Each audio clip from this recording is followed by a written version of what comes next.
Оюун агштай баярлалаа. Судалгааны арга зүйн талаар нэлээх үнэтэй зөвлөгөө өглөө. За бид хоёр өчтөрөөс хойш яриад байгаа. За та хэд ч гэсэн нэлээд яриад байна. Үндэсний төвшөнд ажилладаг хүмүүсгээд бид нар бас тэр өнцгөөс хараад байна. Тэгээ жоохон хатуу үнэлээд байгаа байж магадгүй шүү. Альмаа агштай зөвлөсөн чинь яг хөө тавьдаг шаардлага л тавь. Тэрийг судруулна гэж байхгүй шүү дээ гэсэн учраас бид нэр тэр өнцгөөс жоохон хатуу шаардлагатай хатуу дүгнэлттэй байх шиг байна. За тэгээ оюун агш маань сая яг судлаач талаасаа судалгааны арга зүй талаасаа зөвлөгөө өглөө. Би болохоор өнгөрсөн хугацаанд энэ ажлыг хараад альмаа агш төр зохион байгуулагдаад одоо 2 хоног бидний ажилласан энэ ажлыг дүгнэхдээ юу гэж дүгнэж байгаа гэхээр Өмнөговь аймгийн Цогццын суман дотор байгаа Эрдэнэсийг хайсан эрэл хаагуулгын өдрүүд байлаа гэж үзлээ. Өөрөөр хэлэх юм бол сайн багш хаана байна?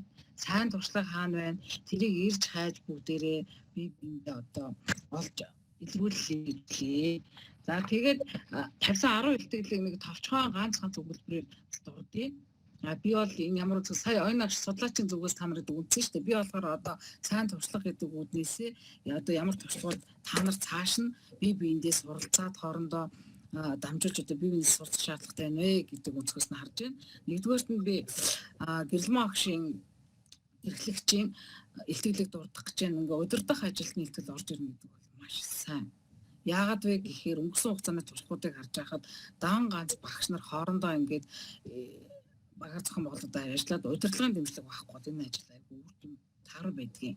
Тийм учраас би өчигдөр дээрээсээ доош болон доороосоо дээшээ менежмент хамт хэрэгжиж амжилтанд хүрэх юм шүү гэсэн. Тэгэхээр юу гэж харж байгаа нөхөд 6 дугаар сургууль 6 дугаар цэцэрлэг байсан баг тий. 6 дугаар цэцэрлэгийг бол одоо Өмнөговь аймагт төдийгүй үндэсний хэмжээнд жишээ болохоор ийм одоо хичээлийн судалгааг хэрэгжүүлсэн цэцэрлэг болох байхаа гэж найдаж байна. Багш нараа бас сайн зөв зохион болж өөрөө удирдан чиглүүлж орж ирж байгаа гэрмэн агшдаас талхалтай хандж байна. За хоёрдугаарт нь би Пагам Дулан багшийн илтгэлийг бас онцлно. За энэ яагаад тэгэхээр багш бүрийн хийх ёстой, зайлшгүй хийх ёстой судалгааны ажил одоо бүр эхлэлийн цэгийг нь Пагам багш маань өөрөө хөндөж гаргаж ирсэн. Тэгээ би хэлсэн бид нар бол нийтлэг ийм судалгаа сайн хийдэг багш нар цөөхөн байгаа учраас бидний сурлагын амжилт бас төдийлөн сайн биш байгаа. Тэгэхээр Пагам агшаас бас бүгдээрээ туршлага сайн судлаараа. Өөрөөр хэлэх юм бол хөтөлбөрөөс судлаараа, сургачгийн судлаараа багшийн ном энэ одоо үндэсний хэмжээнд түгээн дэлгэрүүлсэн 4 гарын авлага болох сургачгуудыг маш сайн хоорондох уялдаа холбоо гаргаж өөртөө нэмж гүйцээж даалгавар боловсруулж үнэлгээ хийж бидний энэ ажил явуулдаг. Энэ маань суурийн суурь бидний хийх гээд байгаа судалгаа сургалтын ажлын суурь ажил учраас энэ ажлыг бүгдээрээ цаг алдалгүй хийгээрэй. За энэ дээр тулгамжийн асуудлыг Пагам агшаас зөвлөгөө аваарай. Менежер болон сургуулийн хүмүүсээс дэмжлэг аваарай гэж. За хоёр дахь ажил нь. За гуравдугаарт нь Эрдэнэчийн багшийн ажил гэсэн багаар ажиллах, сурагчдын багаар. За энэ бол сурагчид, багш нар, монголчууд бидний асуудал байдаг. Бид нар чинь нөгөө нүүдэлчин ард түмэн багаар ажиллаж мэддэггүй. Би бүр энийг аягүй сайн мэднэ. Яагаад тэгэхээр би ч нөгөө Япон хүмүүстэй нэлээд олон жил хамт ажилласан. Тэд нар бол ерөөсө багийн зохион байгуулалт, багийн үүрэг тэр өстө гайхалтай сайн мэддэг. Бид нар болохоор нэг хурал хийн гээл бичгийн арай хийж сугалж аваад тэгэл нэг үнцэн асуудлыг ярьж хэлцээ дуусаагүй бол бичгэд пергээд босоо явчих. Ерөөсөө нөгөө багийн ажил бусдыгаа сонсох, асуудлыг шийдэх гарцыг хамтдаа гаргах, хамтын шийдэл гэж ерөөсө байхгүй. Сонсоод босоод яваад өгдөг. Тэгэхээр монголчуудын нийтлэг тулгамд бол энэ багаар ажиллах чадвар. Тэгэхээр сурагчтай судална гэдэг чинь энэний цаана бид нар багш нартай тулгамдж байгаа багаар ажиллахад тулгамж байгаа асуудал болж харна. Сургуулийн хэмжээнд багаар ажиллахад тулгамж байгаа асуудлыг олж харна. Тэгэхээр Эрдэнэчийн багш маань энийг цааш нь өргөжлүүлээд яг нь сурагчдын хувьд асуудлыг гаргаж шийдэх юм. Энэ бол нийтлэг бид нар Монгол үндэсний өмнө тулгамж байгаа асуудал шүү. Тэгэхээр энэний цаана та нөгөө багийн гишүүдийн чиг үүргийг маш сайн тодорхойлж өгөөрөө. Тэ одоо багийн ахлагч нь юм байх юм, гишүүн байх юм. Мэдээ солигдол явж байгаа. Ахлагч хүний үүрэг, гишүүдийн үүрэг эдрийг маш тодорхой болгож өгдөг судалгааны ажил цааш нь гүнзгийрүүлж хийгэрээ гэж үзэж байна. За дараа нь уран хайч багшийн ажил байгаа.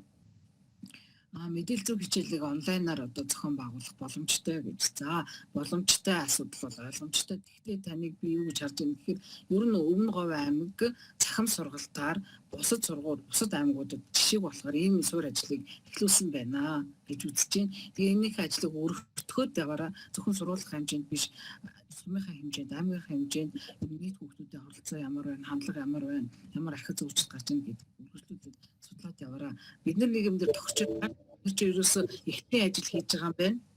Зарим нь бол 3 сарынхаа ажлыг зарим танилцуулж байгаа. За 3 жил хийсэн ажиллаж байсан, 5 жил хийсэн ажиллаж байсан. Тэрийг нөгөө судалгааны арга зүйд нийцэж боловсруулах тал дээр дутагдaltaй байсан гэдэг дээр тохирсон байж байгаа тий. За ийм байсан. За дараа нь цэцэрлэгийн хувьд цэцэрлэгийн илтгэлүүд бас их сонирхол татсан сайн илтгэлүүд байсан. Байгальмаа агшин төр эцэгхийн оролцоог дэмжсэн үлгэр ярьж өгөөч гэдэг ч юм уу. Яг ингээд багш эцэг эхчүүдэд хэрэгтэй бусад багш нарт ашиглаж болохоор юм бодит сайн жишээ танилцуулсан цэцэг баяр багш бас байна. Гарын доорх материалаар маш сайн одоо богино хугацаанд аягүй ажил хийсэн байгаа байхгүй юу. Энэ ирч хүчээрээ цаашаа яваараа гэхдээ хит их амжилт богино хугацаанд хит их амжилтанд хүрэх гэж яарахаараа дараа нь суйлдаад ядраад нөгөө нэг тасралтгүй байх гэдэг юугаа алдагдуулчих байдэ гэсэн юм боломжтой болсон. Бид нар чинь монголчууд бас байна. Богино хугацаанд аягүй хурд имийг хурдан хийгээл дуусчихдаг. Тэгээ нөгөө японочдыг харахаар ингээл мэддэхгүй ахис дэвшил гараад байгаа мэддэхгүй нэг байгаалаа тэгэнгүүт ерөөсөө тасралтгүй ахих гэдэг юм алддаггүй байхгүй юу. Бид нар аягүй огцсон өнөөдөр 100% маргааш 0 байж байгаа жишээ тийм иймэрхүү байдалтай ажлын арга барилыг ялгаатай тул байдаг л та. За цэцэг баригчийн хувьд тийм гарын доорх материалыг аягүй сайн ашиглаж сайн сургалтууд явсан байсан. За оч гэрэл багшийн хувьд болохоор нөгөө баг малын ясаар хэрэглэгдэхүүн хийхгүй юу энэ дээр эцэгхийн дэмжлэг аваад хүүхдийн бүтээл сэтгэлгээ хөгжүүлэх талаар бусдад одоо туршлага олгож аягүй сайхан арга барил танилцуулсан. За нэргүй багш маань болохоор нөгөө хичээлийг тасралтгүй сайжруулах. Одоо энийг бол бид нэр бүх багш нарт л би бас энийг хэрэгжүүлээсэй гэж хүсэж байна. Тэр нь юм би гэхээр хичээлийг тасралтгүй сайжруулах үйл ажиллагааны циклийг хэрэгжүүлээд 5 жил болсон гэдэг. Тэгээ энэ бол одоо бусад заашгүй одоо суралцах хэвээр сайн туршлага байгаа шүү гэж хэлье. За дараа нөгөө 3-4 настай хүүхдүүдийн авианы юу гэсэн сайжруулсан нөгөө цэцэрлэгийн багш нар ажиллаж байгаа. За энэ нэг талаараа яг бүүн болсон юм шиг богино хугацаанд аягүй том амжилт үзүүлсэн юм шиг боловч яг юу нэг сайн байсан бэ гэхээр хүүхдээ аягүй судалсан. Яг хүүхэд нэг бүртээгээ ажиллаж өгснөөрөө энэ аягүй онцлог хүүхэд бусдад одоо сургамж болохоос сайн юм ажил байлаа. За Ариун Болор багшийн ажил болохоор яасан гэхээр би одоо нөгөө багшийнхаа хувьд асуудлыг аягүй үнэнчээр шударгаар гаргаж ирсэнд нь бас талархалтай хамтсан. Тэрний юу юм бэ гэхээр манай хүүхдүүд хичээлдээ сонирхгүй байна. Багш хүртэл өөрөө хичээлээ тийм сонирхолтой зааж чадахгүй байна гэдэг юм дүгнэлтийг гаргасан байхгүй юу. Энэ аягүй зоригтой бөгөөд шийдэмгээ алхам байсан. Энийхээ араас нэлээд сайн явсан өөрөө хичээгээд за би одоо хичээлийн сонирхолтой заахгүй болохгүй юм байна. Тэгэхээр нөгөө нийтлэг тулгамдаад байдаг асуудал бидэрт байдаг үү гэхээр хичээлээ сонирхолтой зааж яана уу юу гэдэгтээ өөртөө дүгнэлт хийдэггүй. За хийсэн ч гэсэн хэрэг нь хийх гаргадаггүй байхгүй юу манайхан. За тэгэхээр энэ дээр аягүй тийм бусад багш нарт ингээд нэлийн шийдэл дүгнэлт өгч болох учраас ийм сайн ажил болсон байна гэж үзлээ.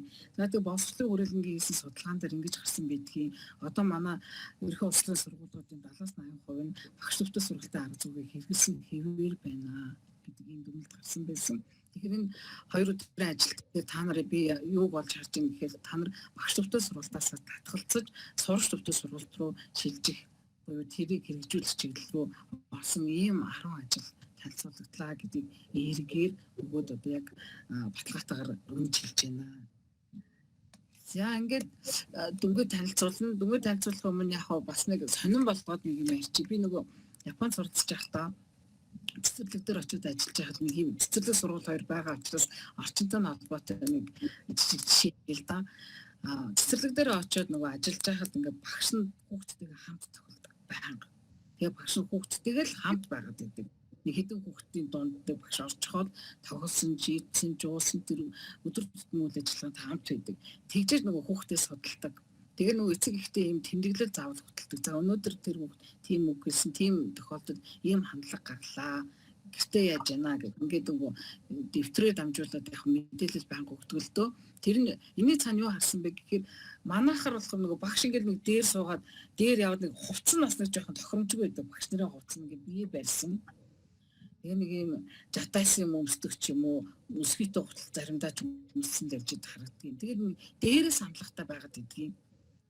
Одоо манай багш нарын хандлага нөгөө би багш нь чи намайг сонсох ёстой, чи миний хэлснийг одоо дуурайх ёстой ч гэдэг юм уу. Ингээ иймэрхүү хандлага байдаг. А тэд нар болохоор яг дундан суудаг байхгүй юу. Үзэсгэлэг нэг жоохон юмнууд байгаа шүү дээ 3 4 настай. Тэднийхээ дундан суугаад яг 3 4 настай хүүхд чигэд аашаа шин гаргаж хамт тоглож явдаг. Энэ маань нөгөө сурч төвтэй буюу хамттай тэр хүүхдүүдийг хөгжих болцоог нь дэмжиж байгаа хэлбэр байгаад харагддаг юм. За сургууль дээр явхаар бас нэг юм хичээл сууж үзсэн. Би бол тэрийг бас гайхалтай жишээ нөгөө сурч төвтэй сургалт гэдэг чинь энэ юм биш гэдэг би тэр хичээлээс болж харж ойлгосон байхгүй юу. 6 дугаар ангийн математикийн хичээлээс багш нь орж ирээд өнөөдрийнхээ хичээлийн зүгээр сэтлэг буюу асуултыг л тавьсан. Зүгээр асуултыг тавьсан. Багш тэр хичээл дээрээс 3 удаа оролцсон. За тэр оролцоо нэг 3-5 минутын хооронд л байсан. Бусад бүх үйл ажиллагааг хүүхдүүд бие дагаад үүсдэг. Багшийн тавьсан асуултыг өөрсдөө хоорондоо судлаад, ярилцаад, ойлгоод шийдлийг яаж гаргах вэ гэдгийг өөрсдөө багийн зохион байгуулалтанд орно. Тэр битгэл нэг нь хариулсан хүүхэд дараагийнхаа хариулах хүүхдийг өөрөө сонгоод хариулдаг. Нэг хүүхдүүд нь хоорондоо бие бинийгээ сонгоод асуултанд хариулаад дүгнэлт хийгээд тэгээ дунд нь бол багш нэг дэмжлэг олгож орж ирсэн. Хамгийн сүүлд нь дараагийн хичээлийн мөчтэй дүгнэлтээ үрдэн бүгдийн хүүхдүүд өөрсдөө гаргасан. Тэгээ би тэндээс юу болж харсан гэхээр суралцах арга барилыг эзэмшсэн хүүхдүүд өөрсдөө хийх гэж болж байна. Тэгэхээр бид нар хааштай нэг л дурлалт зүрх шилж байгаа тохиолдолд багш өөрөө орлогоо босгож асуулт төр үйл ажиллагаа хийж зөв үр дүнд хүрэхин тулд ачиглал судалгаагаа сайн хийн, төлөвлөлтөө маш сайн хийн. Багшийн оролцоог багсан гэхээр хаа хамаагүй дунд нь хайчихгүй шүү дээ. Чиглүүлгээ маш зөв өгөхтэй. Хичээлийн судалгааны бас нэг арга байдаг. Тэмдэглэлийн арга гэдэг байхгүй юу? 40 минутын хичээл багш хэдэн үг хэлв, сурагч хэдэн үг гэдэг ингээд зархад манайх ихэнх нь багшийн хэлсэн үг ясаа татсан нэг заамжгүй байгаа учраас тэгээд багшийн оролцоо өөрөө их мөдө тодорхойгүй хэмжээ байдал үүсгэсэн иймэрхүү юм тарах хичээл болсон гэдэг юм шүү. Хараа хэлсэн гэдэг үүднээс би жоох. Тэгээ ер нь цаашдаа дээрээ хичээлийн судалгаагаа сайн хийхэд сурагчаа сайн судлана. Сурагчаа сайн судлахаар яаж суралцах уу гэж юу хэлээд байгаа гэдгийг ойлгоно. Тэгэхээр суралцуур дэмжсэн сургалт сурч төвтэй арга зүй гэдэг хэлжүүлэх боломжтой болно гэж. За товчхондоо ингэж дүгнэдээ. Доёны огш бас нэг юм амлалах шиг байна. Би ч гэсэн яг хуу дараа нь та нарт одоо шаардлагатай юм мэдээлэл авах хэрэгтэй байна гэх юм бол мэдээлэл өгч болох байхаа. Бит хоёрын нэг өгөх мэдээлэл бол хичээлийн судалгаагаа яг ингэж үе шаталж тайлбарлаж өгөх бас мэдээлэл өгөх боломжтой байна гэж үзэж байна.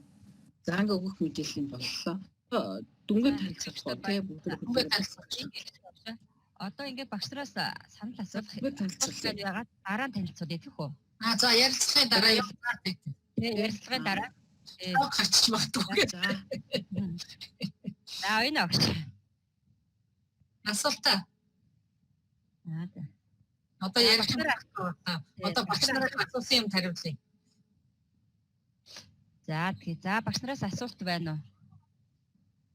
За сая ишгэ огч дээр яг гарлаа л да ингээд нөгөө ихтгэл ер нь бол яг хоо энийг зохион байгуулахдаа анх бол би энэ манай одоо сумын өөрийнхөө сургууль за энэ 3 цэцэрлэг 6 дугаар цэцэрлэг 7 дугаар цэцэрлэг 27 дугаар цэцэрлэгийн багш нар дээр очиж ерөөхдөө ихтгэл яаж чих хичээлийн судалгаа яаж чих тэрэ товчхоо би нэг цагийн зүгээр зөвлөгөө өгсөлдөө. Тэгээ одоо та хоёрын ярьж байгаагаар бол би бол их болох бүдүүлэг зөвлөгөө өгч ирсэн байна л гэж бодоод байна л та. Ягаад би чи мэрэгчлийн хүн биш, өөрөө тийм туршлагатай хүн биш. Жишээлбэл би ихтгэлээ одоо яаж чих вэ гэж асуухаар би өөрийнхөө нөгөө ихтгэл бичиж сурж байгаа аргаар хэлж байгаа байхгүй юу? Би бол ихтгэл бичихтэй надад тэнц зааж өгөхгүйгүй. Би яаж ихтгэл бичихээ тийм яг хөө хэлж байгаа. Би бол яг хөө миний хийсэн ажил бол яг хөө энэ том хүрээний ажил байсан учраас яг үндэсний хэмжээнд хүндлэгдсэн байхаа. Гэхдээ би бол амар сайн сайн бичихч биш. Гэхдээ би ихтгэлээ яаж чичдэг гэхээр айгүй олон хүмүүсийн ихтгэл одоо боловсрол судлаар гарч байгаа нийтлэлүүд судалгааны ажлуудыг уншдаг. Тэгээд ингээ олон ихтгэлийг уншиж харьцуулж байгаад за яг энэ ихтгэлийн сэдвүүний юм бэ зорилгоо яаж тодорхойлж юу? За яг энэ ихтгэлийн сэдв юм бэ зорилгоо яаж гаргаж юу? Үндэслээ яаж гаргаж юу гэж ингээ уншиж харьцуулж өөрийнхөө ихтгэлийг бичижсэн байхгүй юу? Тэгээд яг энэ аргаа нөгөө энэ сэтгэлзүйн багш нар энэ нэгдүгээр сургууль дээрээс очиж амжаагүй корона очихоос өмнө Тэгээ хэлж ирсэн. Тэгээ одоо та хоёрын ярьж байгааг сонсоод өөрийнхөө ярихыг сонсохоор ичиг шиг л орж ийн л та ийм зөвлөмж өгч ирсэн гэж бодохоор. За тэр батыг дамжуулж сурна шүү дээ. За багш нараас асуулт аавъя.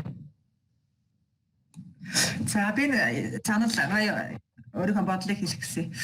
За өнөөдрийн одоо зөвхөн жүгж байгаа ийм байдлаар одоо багш нарт хичээлийн судалгаа болон судалгааны айлын талаар гэж зөвлөгөө аян өгсөн тохиолдол сумдаар ч юм уу. За өөрснөө альмаг шиг бол яг өөрөө судлаад босоо судлалын юугаар судлаад ингээд өстэй харьцуулаад хийж исэн. Тийм хаас илүүтэйгээр өөр байдлаар бол ингээд зөвхөн зөвлөгөө авч яг ихтэй амьдрал дээр бодит яг дэрэгдээ ингээд судлаад зөвлөгөө өгж байгаа юм шиг сайхан өгж болж байна. Эцэг багш шиг баяртай багш их баярлалаа. Би өмнөөс хичээлийн судалгааны юунд 2 удаа ихтгэл хэлцэж альмаа багштайгаа самтаж оролцож исэн.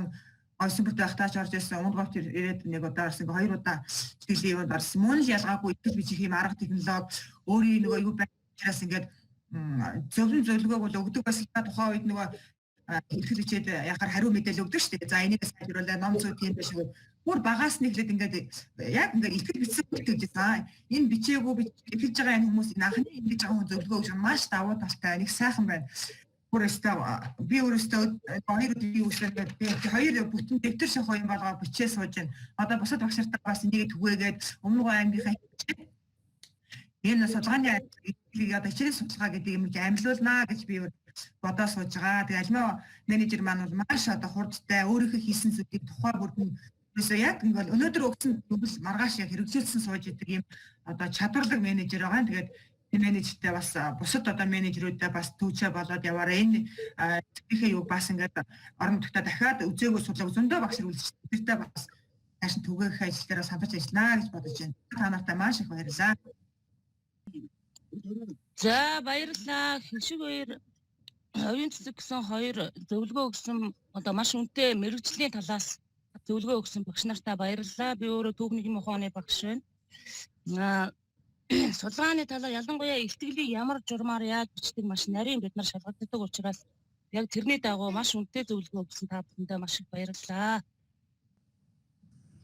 За баярлалаа багшаа. За өөр Асуулт байхгүй талархал болж байгаа шиг байна шүү дээ тий.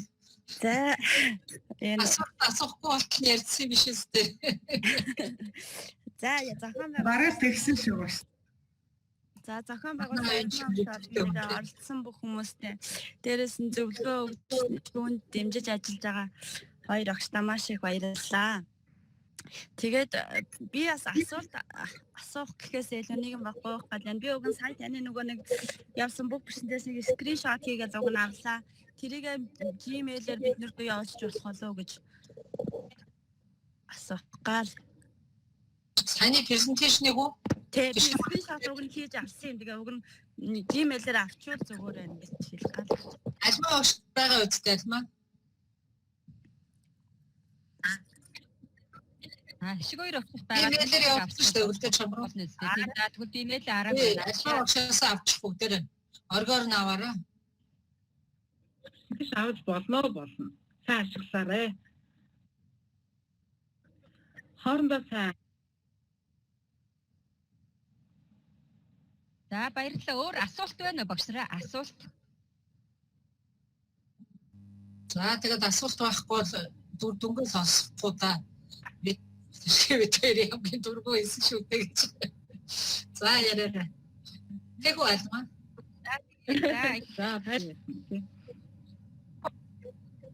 За дүн танилцуулахын үед би зүгээр нэг тавтахаа мэдээлэл хэлээ. За ингээд 2 өдөр манай сургуулиас зохион байгуулагдсан бүх төвчдийг дэмжсэн багшлах арга зүй гэдэг онл практик гэж байгаа шүү. Сумын онлайн хэлцүүлэгт нийтдээ одоо өнөөдөр өчигдөр нэг 40-оос 60 багш бол хэлцүүлгийг сонслоо. За өнөөдөр нэг 53 багш энэхүү хэлцүүлэг зөвлөмж дүгнэлтийг ингэж сонсож байна. Тэгээд сургуулиар нарах юм бол өнөөдөр нэг 9 сургуулийн 50 гаруй багш сонсож байна. Тэгээд олон багш сонсцсмаад одоо бидний зорилго биелэн. Гэхдээ энийг бол одоо манай сургууль зохиож байгаа зөвхөн би өөрийнхөө сургуулийн багш нарын сонсох ч гэдэг юм уу, манай сумын ажил учраас зөвхөн сумын багш нараа сонсох гэдэг ийм шаардлагыг бол тавьсангүй. Ерөнхийдөө нийлүүлчихнэ гэдэг бол тухайн хүний өөрийн нөгөө сонирхлын асуудал гэдэг учраас одоо сонирхлын хүмүүс л өөрийгөө хөгжүүл сонсоосаа хийж байгаа юмаа сайжруулаасаа гэдэг ийм зорилгоор нээлттэй хэлцүүлж байна. Тэгээд яг хуу миний зүгээс бол яг 100 хүний багтаамжтай хөвгөл нийтээр бол одоо 50-аас 60% л энэ одоо өгсөн чадлыг ашиглаж шүү дээ, тийм ээ.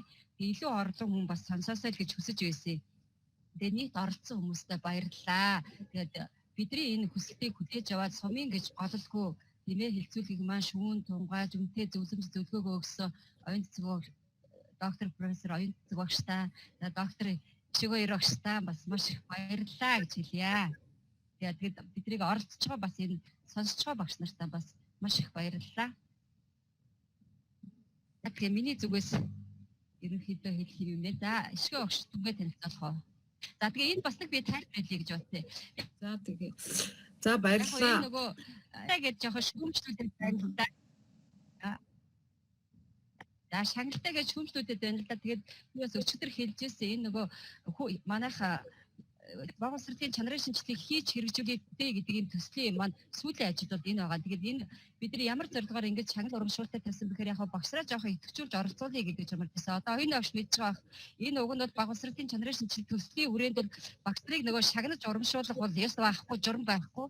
Гэлээдээ бид нар байгаа орчин нөхцөл байдалтай тохируулаад яг багшраа бас нэг жоохон урамшуулъя, идэвхжүүлэх гэдэг энэ зорилгоор бас энэ тавьсан байгаа шүү гэдгийг бас хэлхэн зүйтэй байхаа гэж бодож манай орны онцлог юм та бас хүмүүс юм. Тэ. Зүгээр одоо нэг хэлбэртэй хөтлөө бичээд оролцоорой гэвэл одоо бас хэрэг оролцох үлээ тийм ээ.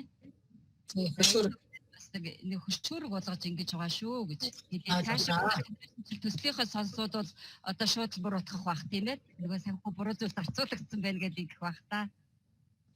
За баярлалаа. За Ишгээ өгш.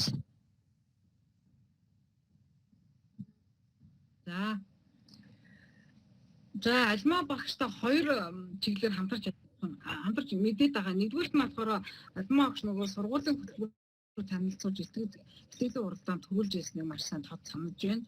Энэ бол айгүй тийм чинлэг бөгөөд маш чухал асуудал байсан учраас мартаг байгаа. Хоёрдугаарт нь альмаа багш болохоор нөгөө Япон руу явдаг сургалтанд хамрагдаж нодлон яваад ирсэн байгаа. Тэгээ манайх нөгөө нийгэмдээ хожиж жил бүр нэг 10-аас 15 багш Японд сургалтанд хамрагдуулж явуулдаг. Тэгээ одоо өнгөрсөн туршлагаас эргээд харж байхад ийм юм байна манайхаа. Захирлан тустай яваад багш нь тустай явахаар ерөөсөө үр дүнд ийм сайн гарахгүй байна. Тэгэхээр нэг сургуулиас захирлан менежер нь багш нь ингээд нэг баг бүрдээд явах юм бол нөгөө 1000 сонсохоор нэг үзгээд манайхаа очиод дандаа тэгдгэлтэй 1000 сонсохоор нэг үзгээд эн чинь ирээд хичээлийг нь үзээд яг бодит байдалтай харилцахаар илүү сайн ойлгох юм байна гэдгийг. Гэтэ одоо яг нөгөө захим харьцангуй хөгжөөд бид нэр захимаар одоо ингээд видео бичлэг тавиад үзэн харсан юм танилцуулаад байж болно л доо. Гэтэ яг нөгөө яг амьдарч байгаа орчинд нь очиод үзэхээр хүн чинь бас айгуу сайн ойлгодог юм билээ л дээ. Манайхан явсан хүмүүс айгуу тийм сэтгэл хангалуун ирдэг нь бодит байдал дээр юм үзэх чинь их сайн байдаг юм байна гэдэг.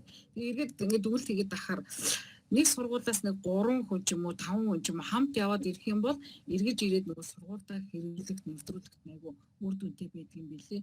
Гэхдээ тэрний exception буюу онцгой тохиолдол болж альмаа огш орж ирлээ. Тэрний юу гэхээр ганц дайчин ганцаардахгүй гэхчээр сургуулийнхаа төдийгүй сумынхаа хэмжээнд одоо энэ ажил болдго юм байна гэдэг ийм үлгэр жишээ үзүүлсэн альмаа огштой баярлалаа. Бид нар таныг дэмжиж ажилласан шалтгаан бол ингээд бусдад түгээн дэлгэрүүлэх айгуу тийм эрч хүчтэй санаачлагтай ажиллаж байгаа учраас бид нар дэмжиж ажиллаж байгаа шүү. Тий. Тэрнээс хоёр өдрийн ажиллаж бас хөрх ажил болж байна. Цаан ч нөгөө давхар ажилтай оюун агш намайг загнаад идэг. Би бас нөгөө талтай ажилтай байдаг ингээд. Гэтэ яг зохицуулаад боллоо хөө манайхаа. Үр дүндээ та нарт л бас хэрэгтэй сонсон бол маш их баярлалаа. Оюун агш маань 40 жилийн за би нэг 20 жилийнхаа туршлагатаар үндэслэж 2-3 өгүүлбэр хийлээд байгаа шүү дээ санаахаа. За одоо ингээд дүнгээ танилцуулъя. Дүн дээр бол мэдээж хэрэг таатай биш учраас оюун агш намайг чи танилцуул гэдэг байгаа. Тэгээд 3 байр шалгаруулад 4-р нь тусгай гэдэг нөгөө удирдамжин дээр гарцсан байсан. За удирдамж юу бит 2 4-р юун дээр оноо тавьж чадсангүй манай оюун агш маань нөгөө стандарт өндөр чигээрээ явнаа, стандартаа буулгахгүй, шаардлага буулгахгүй гэдэг үнэлгээгээр бит 2 үнэлэхээр нийт илтгэл 10 илтгэлийн маань 6 нь 50%-аас доош үнэлгээ авсан. 4 нь болохоор 50-аас дээш 3 нь 50-аас дээш үнэлгээ авсан юм байна. Ингээд 4-р байр хэлэх үү дээ одоо хэлэх үү манайхаа Хэл. Дүнгийн хэлээ да тий. Одоо хүлээгээд авах зүйл юу ах вэ? Тий. За дөрөвдүгээр байр буюу тусгай байр гэдэг. Тусгай байрд нь баг малын ясыг ашиглан сургалтын эргэлтүүд хийж хүүхдэд хөгжүүлэх сэдвээр бичсэн 6-р цэцэрлэгийн багш Очгир багшийн сэдв одоо шалгарч байна гэдэг одоо. Тэгээд би бас сонсоод хэлэхэд энэ тусгай байр буюу дөрөвдүгээр ер нь бол нөгөө цэцэрлэгээс тавьсан илтгэлүүд яг харьцангуй ижлэх юм байсан шүү. Бусад баглмаг шиг илтгэгчтэй цэцэг байрах шиг илтгэгчдэр ер нь бол бүгдээр ийм ижил төвшний илтгэгдүүд байсан. За илтгэлийн хувьд бол мэдээж алдаа оноотой юмнууд байгаа. Та нар онцгой анхаарч байсан юмнууд үрдүн тодорхой гараагүй байсан, дүгнэлтийг сайн хийгээгүй байсан. Энэ бол бараг бүх илтгэл дээр адилхан байгаа учраас одоо тэрийг орхиод за ач холбогдол үнцэн илэрхийлсэн байдал энтрийг нь дүгнээд тэгээ Очгир багш маань 4-р байранд орсон байна. За 3-р байранд буюу нийт одоо 5 чиглэлээр 25 оноо авах хэрэгтэй байдаг. Бид нар нөгөө 10 илтгэгчтэй харуулнад нь оноогийн дүгнсэн юу тайлбар өгнө шүү дээ бид нар. За энэ дээр бол оноотой 3 илтгэл байж байгаагийн 3-р байрны илтгэл бол 3-р байрны илтгэл бол нийт 25 оноо авахаас 25 он 5 чиглэлээр өгдөг юм. 5 чиглэл тус бүрээ 5 оноотой. Оноо авахаас 16.5 оноо авч 3-р байранд шалгарсан. 20-р сургуулийн нэргүй багш хамтын ажиллагаа ба багшийн хөгжүүлсэн илтгэл шалгарч байна. За 2-р байранд 17 оноогоор 7-р цэцэрлэгийн 3-аас 4 хүртэлх насны хүүхдийн авийн дулгыг судлах гэдэг 4 багш байсан баха. Сайн буян багш нар 4 багшийн ажил 20-р байранд шалгарлаа. За одоо 1-р байрны шалгалт 1-р байранд нийгэм судлал хичээлийн ахлах ангийн жишээн дээр сэдвтийн 1-р сургуулийн багш Ариун Болор багшийн сэдв ажил шалгарлаа. За ингээд ийм 17.5 оноогоор нийт 25 оноогоос за ийм 3 ажлыг бид 2 чадан гэдэг шалгарууллаа. За алдаа оноотой байсан бол уучлаарай. Бусад багш нараас гомдолтой байгаа бол биднийг өвшөөгөөрөө амаргүй ажил байлаа. За дүгнэлт ингэж танилцуулагдлаа. Бусад багш нар гомдолтой л байгаа. Уучлаарай. За ингээд одоо шилдэг тэргүүнээр тусгай байраар шалгарсан багш нартаа баярлалаа. Хоёр шүүгчтэй баярлалаа. Манай мөнхөд багш байна. Өгөнд батламж гэж гаргаж харуулах байна. За ингээд шалгарсан багш нартаа баярлалаа. Хишиг хоёр багштай баярлалаа. Оюун багштай баярлалаа. Сонсогчоор орсон бүгд орсон та бүхэндээ баярлалаа. Мөнхөдөө өгөнд батламжааныг харуулад өгөн уншчихвол зүгээр ээ. Энд чинь онлоо нар юм байраад чи ерөөсөө ямар сони юм бэ те. За би яриач. За бүгдээрэнд нь баярлалаа. Амжилт хүсье. Баярлалаа. За амжилт хүсэх судалгааны ажлаа битээ орхиороо байр эзлээгүү гэж битээ гомдороо хэзээ нэгэн цагт эзэлнэ. За ингээд байр эзэлсэн багш нартаа одоо батламжийг мэйлээр явууллаа. Бас мөнгө шагналтай байгаа. Энэ хэвлэг дуусангууд над руу чатаар юм уу бэсчээр дантаа өгөөрэй. Тэгээд мөнгө шагналыг бас гардуулнаа. Тэгээд төл хороо өвчин зулан гайгүй одоо цаг сайхан бодоход зэрэг батламжийг одоо баталгаажуулж өгнө гэж хэлж байна. За мөн оролцсон бүх шүүгчнартаа хүмүүн энэ дээр одоо их хэлсэн бас батламж олгоно. Байна уу? Ихтгэл тавьсан бүх багш нарт баярлалаа. За хоёр багш нартаа бас баярлалаа. Маш их баярлалаа. 6-р цэцэрлэгээс ирж байна. За би өөрөө нэрхээс шоурум зориг өгөөд ихтгэл өчг ур чадварыг дээшлэх үүднээс нэлээд зөвлөмж өгөөд өөрөө уриалаад өөрөө удирдаад ингээд өөрөө бас чадах чинээгээр хичээлийн судалгааны арга зүг судлаад ингэж орж ирсэн байгаа.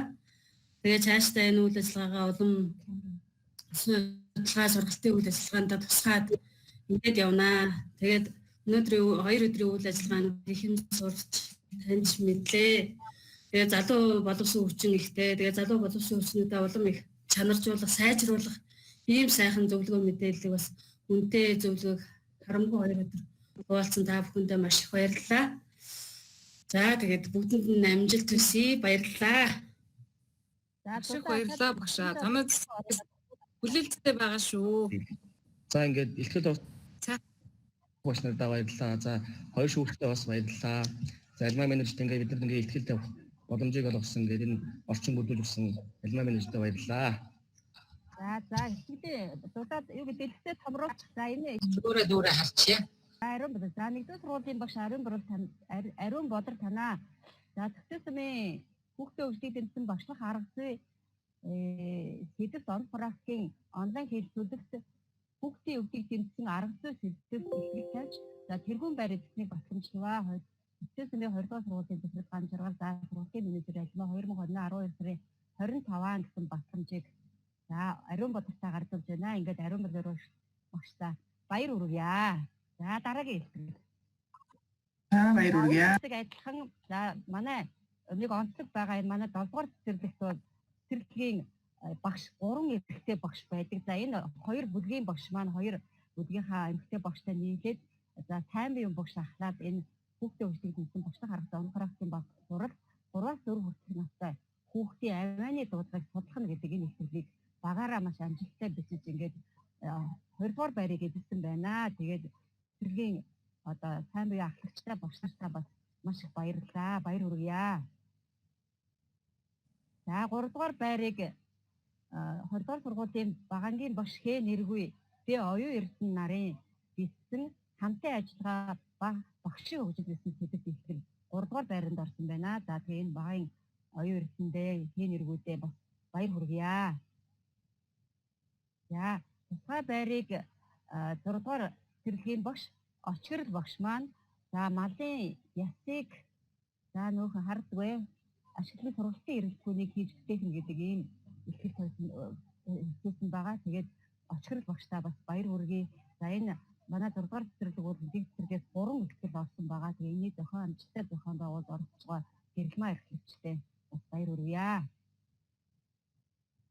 За ингээд манай энэ 20 оны за цогцтой сумын анх дугаар одоо сумын ихтгэлийн он практикийн энэ онлайн хэлэлцүүлэг маань их удаа амжилттай өндөрлөж байна. Тэгээд нийт оролцсон та нартай маш их баярлалаа.